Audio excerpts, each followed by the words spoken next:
sports podcast with the youngest, most daring, intrepid, gutsy, fearless host on the planet. Get ready for Jake's Takes. Here's Jake. Welcome back.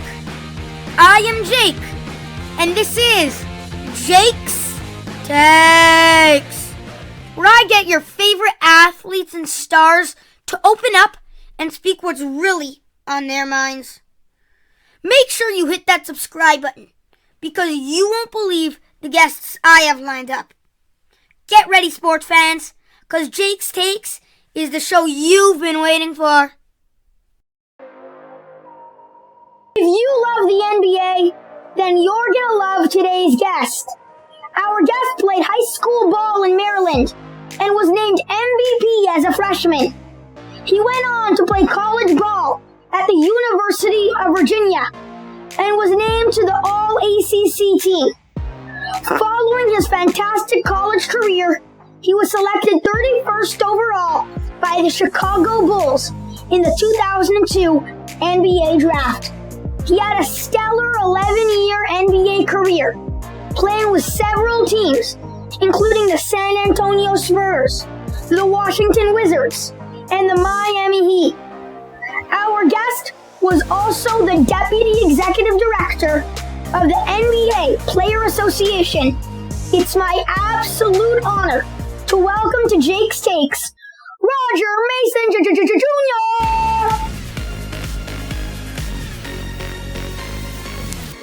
Roger, it's so special to have you on my podcast. How you doing? I'm doing great, man. I'm happy to be on here with you. I'm so excited, and I gotta give you mad respect for taking time from your very busy schedule.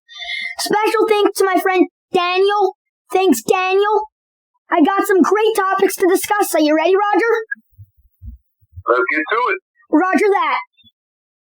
So you came into the league with the Chicago Bulls, one of the greatest franchises in NBA history. What was it like as a rookie getting your start with an NBA team that had just lost Michael Jordan, the best player ever, and just finished one of the greatest dynasties in NBA history? You know what? It was amazing.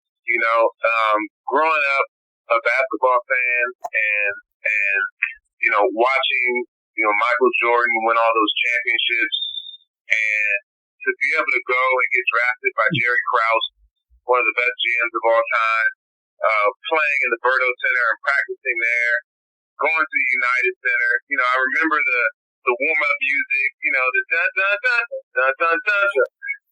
Growing up with that and then hearing them call my name, it was an absolute dream. I gotta say, that's really cool to be drafted by such a successful franchise. In 2008-2009, while you were on the Spurs, you had the best season of your career. You hit multiple game-winning shots. One of those game winners was against NBA legend Kobe Bryant, who passed away 1 year ago today. As you both battled back and forth, Kobe hit a three with 12 seconds left to take the lead. You came right back and drilled the game winner. Very few people get to experience such moments. Can you describe what it's like to hit game winners, especially against the late Kobe Bryant, who we all miss so much? Well, yeah, first of all, rest in peace to Kobe and Gianna and the other passengers of that tragic accident. A year ago, we were all completely saddened by it. But as I reflect back on Kobe and I think about that game in San Antonio, the first thing I think about is, as a fan, as a kid growing up, I watched Kobe hit numerous game-winning fadeaways and jump shots. And so, as Tim Duncan hit the tip in to put us up by one, I remember thinking to myself, I cannot let Kobe score on me. And, of course, he came down and drilled a three right in my face. And was on the way back, we called a timeout, and I looked over, and all his teammates were just celebrating him. And I felt horrible about it. Here's this guy, we were up, and I was guarding him, and he hit a shot, but I stayed focused. The play that Coach Popovich drew up was actually a play for Tim Duncan first, then Tony Parker, then Ginobili, and I was actually the fourth option. And so I prepare myself for these types of moments my whole life, Jake. And that's one of the things when preparation meets opportunity, you try to stay prepared. And luckily for me, Matt Bonner saw me open in the corner. I got the pass. I took my shot. I drew a foul on Derek Fisher, and I was able to hit the free throw to win the game. And being able to do that certainly was one of the highlights of my career, with the respect level that I have for Kobe Bryant, and being able to say that I'll hit a game winner against him is pretty special.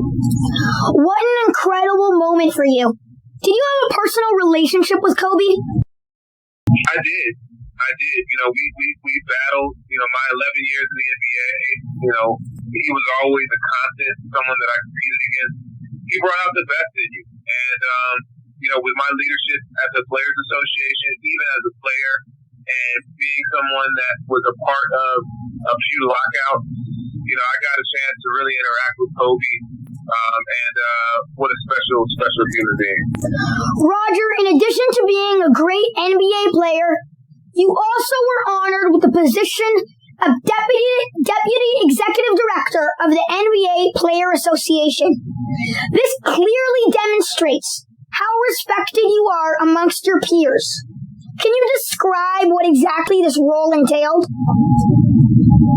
Absolutely. First of all, it was an honor.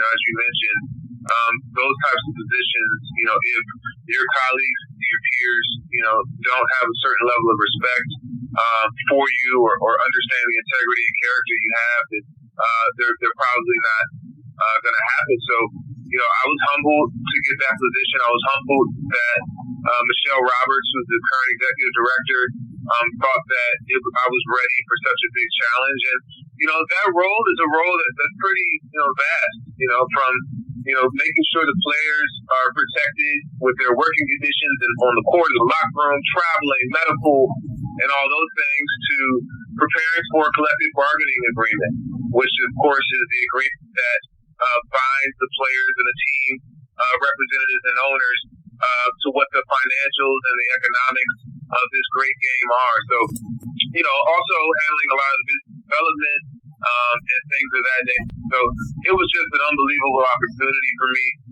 It was a job of service. It was a job where, you're working for the 450 or so NBA players. And it's one of the highlights of my professional career as an executive. Okay, Roger, you know what time it is on Jake's Takes? It's game time!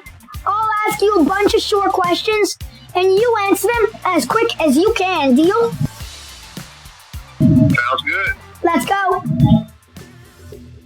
Best point guard in the NBA today?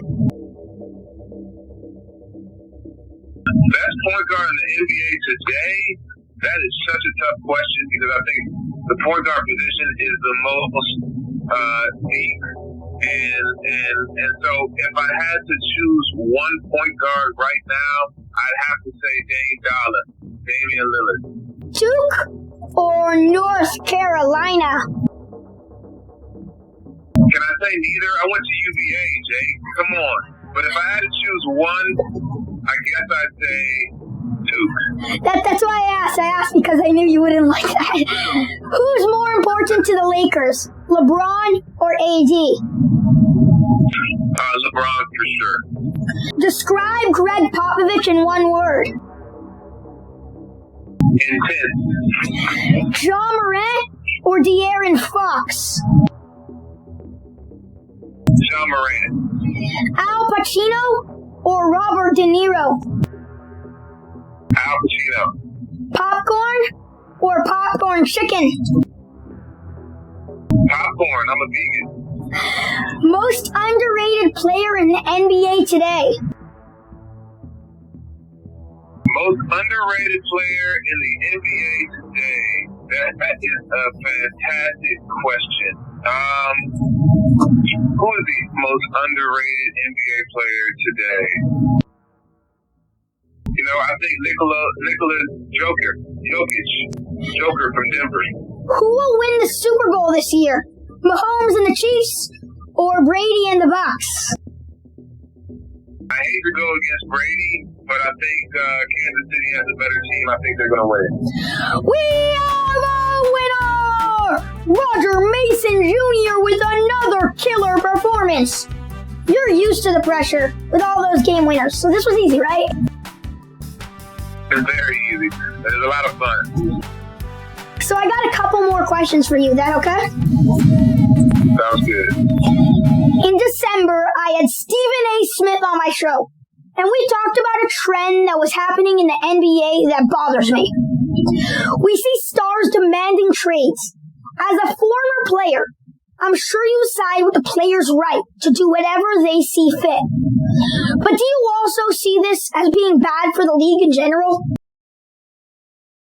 I actually don't see it as being so bad for the league, right? So Adam Silver oftentimes speaks about how the NBA is in partnership with its players.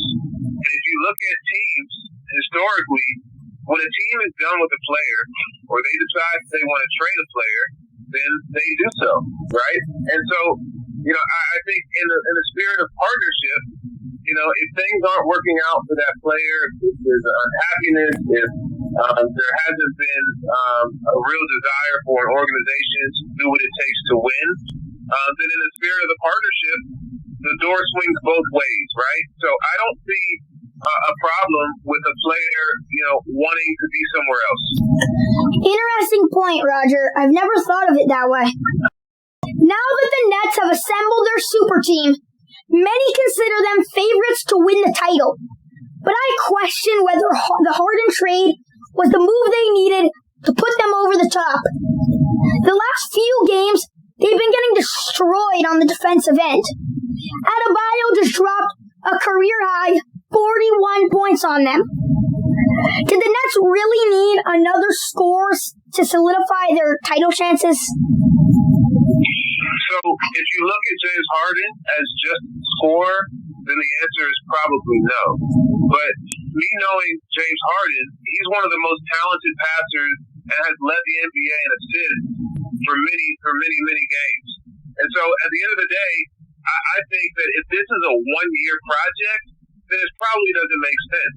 But if Sean Marks and the ownership in Brooklyn has an opportunity to build a team around those three players over the course of the next 2 to 4 years, I think this trade is going to be a win for Brooklyn. Will they win a championship in year one?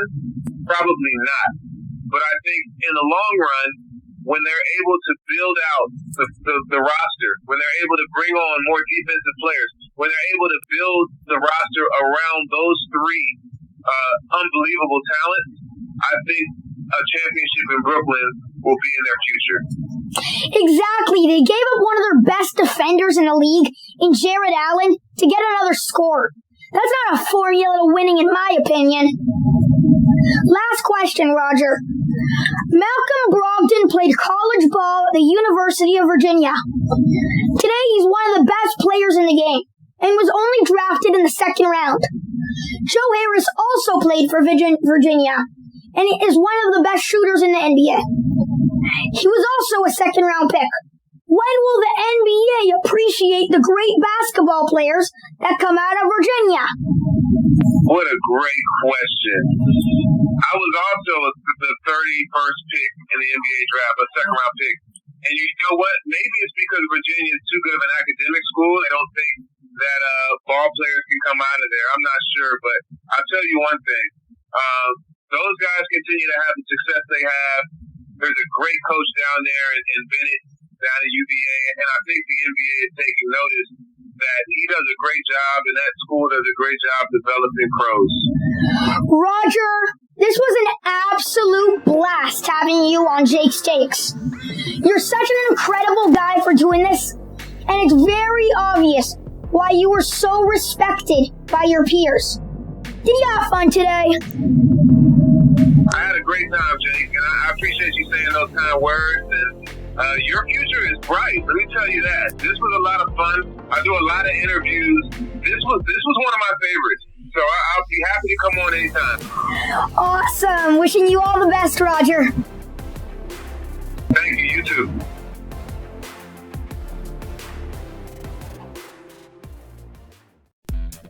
Hey guys, you won't believe the guest I have next week. Make sure you hit that subscribe button so you don't miss out.